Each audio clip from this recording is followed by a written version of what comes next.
everyone always pays all this money for like RTX 4090, Ti, Super, RX, whatever, with like 32 to like 56 gigs of VRAM and all that sort of stuff.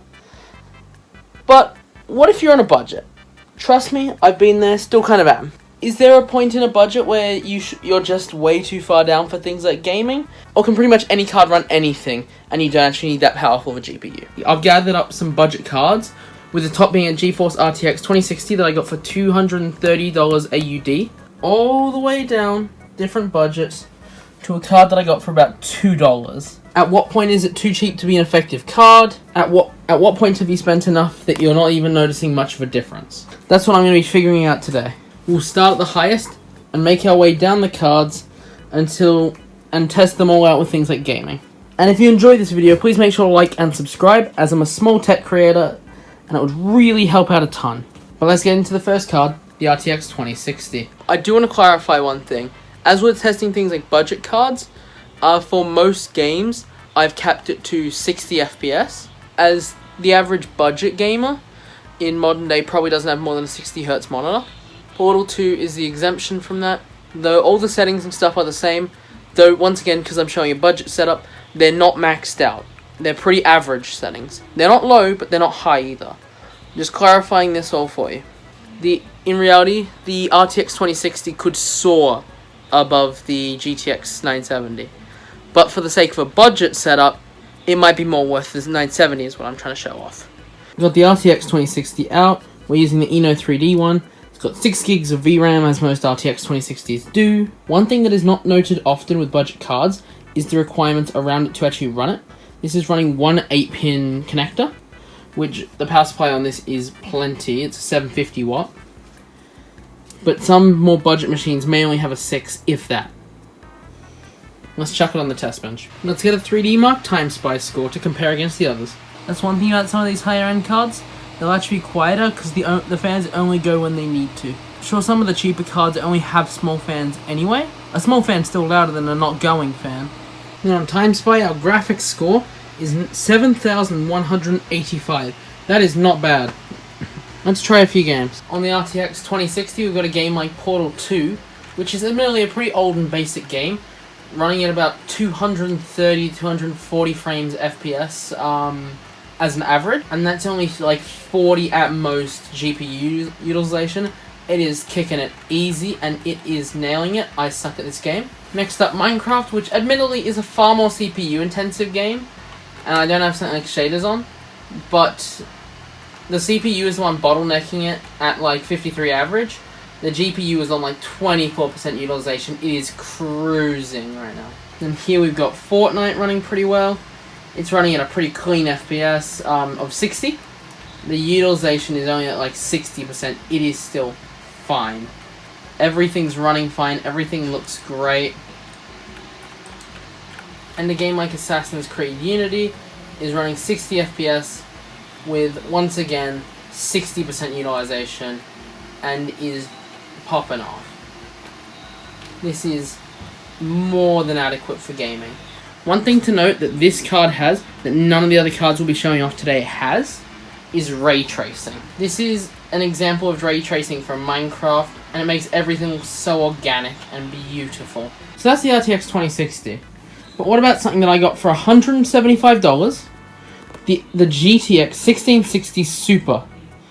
Oh, by the way, I'd like to clarify, even though these are in box, all of them are second-hand. Every single one of these are from Gumtree. Let's get it out, test it out, and see how it compares to the RTX 2060. Here we've got it out. Such a pretty card from MSI. I personally think this will be more than applicable for gaming, but I do think it'll lose out to the RTX, so let's chuck it in. After running Time Spy, our graphics score is definitely lower. Our RTX 2060 was 7,185, whereas this one is 6,055, so definitely lower, but let's run it in a few games. It is running pretty well, and with the FPS, is actually running faster than what the RTX 2060 was, but it does have a higher utilization. But overall, it's, once again, not bad. That's kind of expected of Portal 2, that's the bare minimum. Here we've got Minecraft, once again, bottlenecking it, but it's once again running at a clean 50, but once again, that's a CPU bottleneck, and not a GPU bottleneck. GPU's chilling at 31 to 40% utilization. So Fortnite is actually running at about 50 to 46 FPS, averaging 50 on the same settings, averaging at about 45 to 50 FPS. And then Assassin's Creed Unity is running at a clean FPS of 60. Once again, no issues. Looks great. Those two were both pretty modern graphics cards, as well as not the cheapest. What if we go down to 60 AUD and go to a GTX 970? This is still a pretty powerful card, 4GB of VRAM. I think it's pretty gaming capable. Let's chuck it in and test it out compared to the others. The GPU is in. Let's run 3D Mark and Time Spy. After running Time Spy, the graphics score is only 3,541, so we're starting to get a little bit lower. We're around about half of the RTX 2060. But you know what, it's still not a bad score. Let's see if we can game on it. Next we've got Portal 2, which is running at an average of 283 FPS, because Portal 2 is, interestingly, going up the further we go, not down. Minecraft, which is once again a far more CPU intensive game, admittedly, is running at about 40 FPS, but I think that's the CPU lowering it, as the GPU is still on like very low percentages of utilization. So I would take all the Minecraft results with a grain of salt. Fortnite, we're running a pretty clean 60 FPS still, though our utilization is getting up there. Next up is this Palette GTX 670, which I got for $20. That was it. But I'm pretty sure this is where we start to see drops. Full transparency, while the 970 was in, yes, I did forget Assassin's Creed Unity, but I've tested it in post, and I'll put the FPS up on screen now. Here's an interesting thing with some older and cheaper cards. Sometimes it has a few problems with drivers and installing because it's for a newer OS. Either something in my hardware or my OS for this test bench isn't supported for the latest driver. It should still do as well for the test. So let's run 3D Mark. But it is a potential issue you may run into.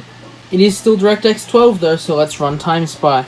Time Spy, and the graphics score is only 1,846. We're dropping. Next we've got Portal 2, which is averaging about 270 again, but the utilization is once again much higher. Then for Minecraft, we're averaging about 42, but I actually think that one's the CPU again, because the GPU is only on like 9%. That's not quite right. There we go. So that's averaging 30 FPS. And then finally for the GTX 670, we've got Assassin's Creed Unity, which is running at an average of 28, dipping down to 26, and the utilization is at like 99%. It is flooring it. It doesn't look horrible, and it's definitely playable, but a GTX 670 isn't going to play some of the more higher end games. And then here's the GPU. It's a very pretty one in my opinion. Jetstream is, because it's a Palette Jetstream, this character on the front is actually a traditional Chinese word, which means wind.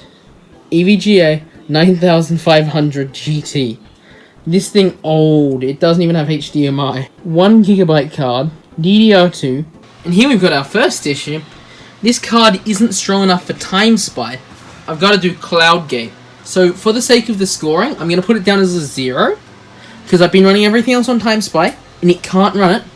I'll run CloudGate for the sake of getting a benchmark, but it's getting a 0 on Time Spy. So on CloudGate, it got 3,097, with the graphics score being 2,660, physics score being 7,308. But let's try it on some games. And for one of the first times in one of these GPUs, Portal 2 is tanked. Portal 2 is running at 45 FPS, and that is all. And then Minecraft is once again averaging at about 40 FPS. But Minecraft really isn't a GPU game, it's a CPU one. Which does go to show that some games like Minecraft, the graphics card won't change a whole lot in it. Fortnite will not run due to drivers and compatibility. And again, uncompatible driver for Assassin's Creed Unity. So the TLDR of this video, I think, is I'll put some graphs up on screen, but there's massively different budgets between that, and also massively different budgets just between the GTX 970 and the RTX 2060. But when you have we had a simulated bottleneck for what a weak PC might be able to run with an older CPU and whatnot. Generally, the GTX 970 is going to do the trick.